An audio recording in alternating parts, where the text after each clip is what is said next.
কোথায় যাচ্ছ তুমি? লাড্ডু খেতে? এ বলো গণেশ পুজো দিতে যাচ্ছি। তুমি গণেশ পুজোতে যাচ্ছ? আর তুমি? নতুন জামা পরেছি। হ্যাঁ। এই আবারটা খুলি যায়। হ্যাঁ। বাবা একদম টাইট করে বাঁধিয়ে দিয়েছে। হ্যাঁ। আর আর খুলবে না? না। আচ্ছা।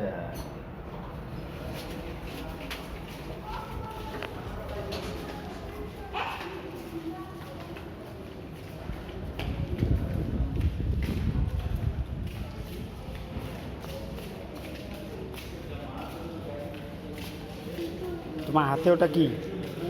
হাতে কি ওটা? হ্যাঁ? হ্যাঁ?